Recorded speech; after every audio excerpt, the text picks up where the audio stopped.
Mara Connell had given herself 20 minutes. That was the agreement she had made with herself on the drive out. 20 minutes. A courteous walk through the rows, a polite remark about the operation, and then the decline.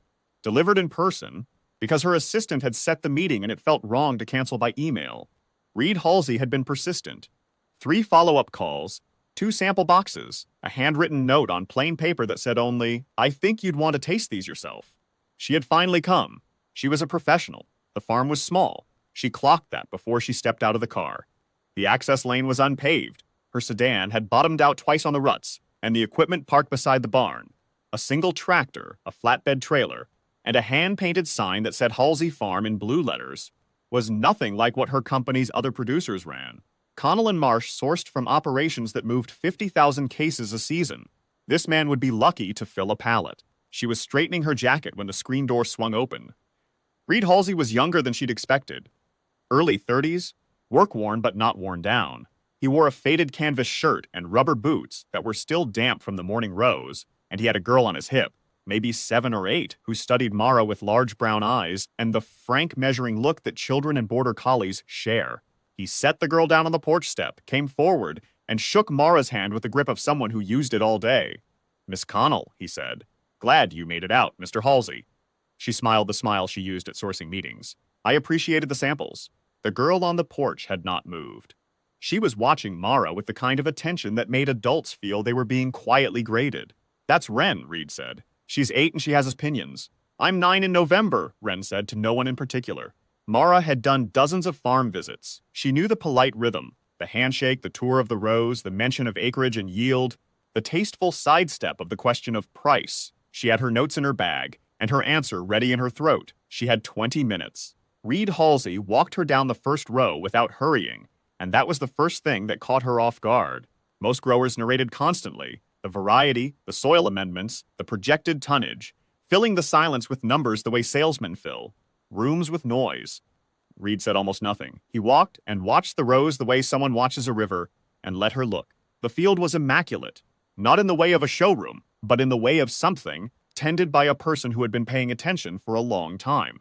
The canes were trained low and even, and under them the ground was clear.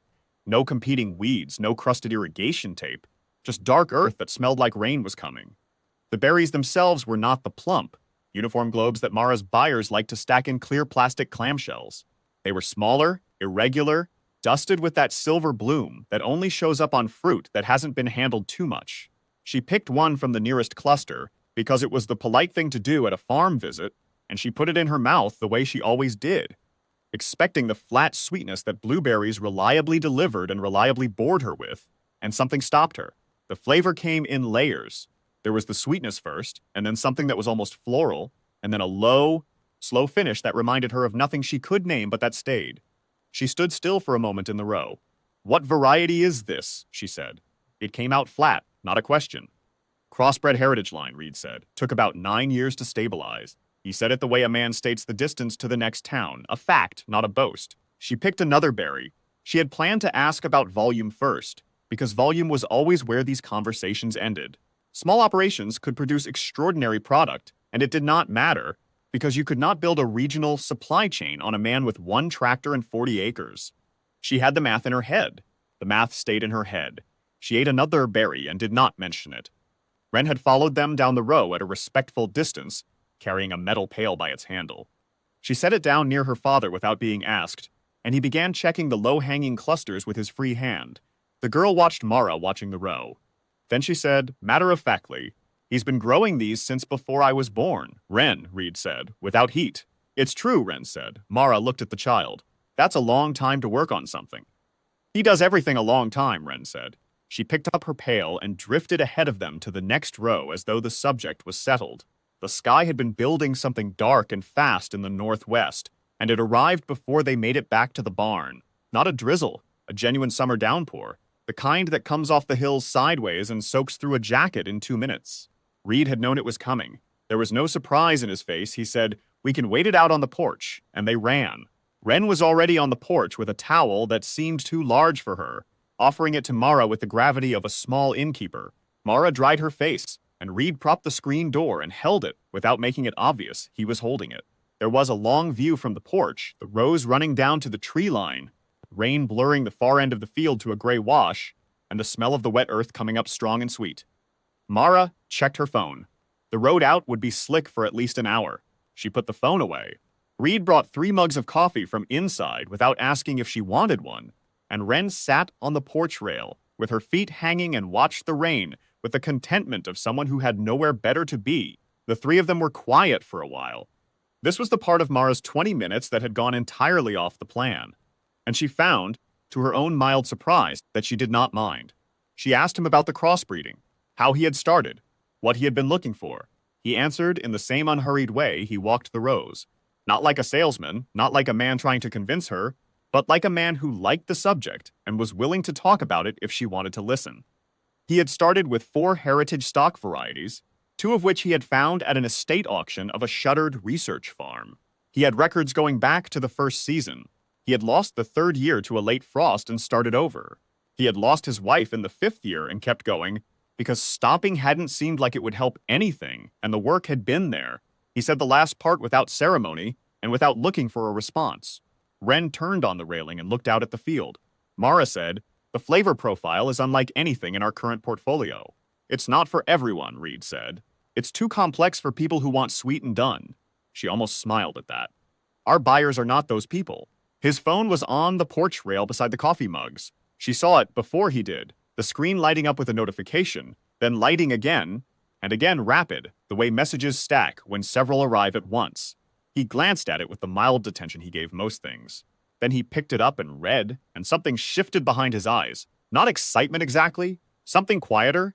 A man who has been waiting a long time and is not sure what to do with the arrival. "What is it?" Wren said. He turned the phone and showed it to his daughter first. Mara did not ask. She watched the child read the screen and watched Wren's face go still, and then light up from somewhere behind the eyes, the way a window goes bright when a lamp is switched on in the room behind it. "Dad," Wren said, "just that." He nodded. Then he looked at Mara, unhurried, as always, and turned the screen toward her. It was the National Small Farm Excellence Award. Best in class, heritage berry variety, his farm name, his variety, his score. At the bottom of the notification was a forwarded message from an organization she recognized, the same buyer cooperative that supplied a dozen of the country's most respected regional grocers. They had been trying to reach him. The first message was time-stamped 2 weeks ago. Mara looked at the screen for a long moment. She had driven out here to decline this man's pitch. She had come as a courtesy because it was the professional thing to do. And she had prepared the gentle version of the answer that meant no. The answer was still true. She still could not build a supply chain on 40 acres. But that was a different conversation than the one she had walked into this field expecting to have, and she understood now why the berries had stopped her in the row, and she was sitting on the porch of a man who had just been named the best small berry grower in the country and did not appear to know yet what that was going to mean. "Darren Speck called twice last week," Reed said, and there was a dry note in it, just a thread. The first hint of anything that wasn't level ground. Darren Speck was the commercial produce broker who had declined Reed's pitch 6 months before Mara's company had even seen the samples. She knew the name. "He'll call again," she said. Reed looked out at the rain. "Probably." The downpour had begun to ease, thinning from a curtain to a loose scatter, and the field at the bottom of the slope was steaming slightly where the rain had hit the warm earth. It smelled extraordinary. Everything out here smelled extraordinary, Mara thought. The berries, the wet soil, the coffee, the pine boards of the porch. She was not sure when she had last sat still long enough to notice that a place smelled like something. Wren climbed down from the rail. She came and stood in front of Mara with both hands behind her back, in the posture of a child working up to a question she has decided to ask regardless of the answer. "Would you want to stay for supper?" Wren said. Reed said, "Wren, we're having chicken and the corn from the garden," Wren said, undeterred. "And there are blueberries." It was a straightforward offer, delivered with the total sincerity of a child who has not yet learned to pretend she does not want something when she does. Mara looked at the girl. The girl looked back. That frank, measuring look again, but now Mara understood what Wren was measuring for, and it was not a hard test. "I'd like that," Mara said. Wren turned to her father with the mild satisfaction of a person whose plan had succeeded. Reed watched his daughter walk back inside, then he looked at Marma with an expression that was not quite a smile but was close to one, the kind that stays mostly in the corners of a man's eyes when he is not quite ready to let the rest of his face admit it. You don't have to, he said. I know, she said. The rain had stopped by the time supper was on the table. They ate on the farmhouse side porch with the field drying out below them, the tree line steaming, the sky clearing to a deep early dark blue. Wren told Mara about the school science fair and the corn she had planted from seed and the robin that had built a nest in the tractor shed and was, in Wren's considered opinion, making poor choices. Reed listened to his daughter talk and refilled Mara's glass without fuss and did not try to steer the conversation anywhere useful. Mara found, somewhere between the corn and the blueberries, that she had forgotten to be a professional. She drove back on the dry road in the early dark, with a jar of fresh-picked berries on the passenger seat that Wren had pressed into her hands at the door, and she sat in the parking garage of her office building for a few minutes before going in, thinking about 9 years of quiet work and a child with a pail and the way a flavor can stop you in a row if you are paying attention. The contract discussions began the following week. 6 months after the rainstorm, Mara Connell drove back down Lean, slowly this time, because she had learned the ruts, and Reed Halsey came out onto the porch and held the screen door.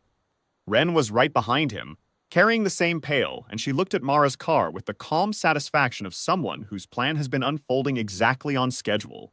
The rows looked different in October, lower and quieter, the canes stripped and resting, but the smell was the same, dark earth and pine and something sweet still hanging in the cool air.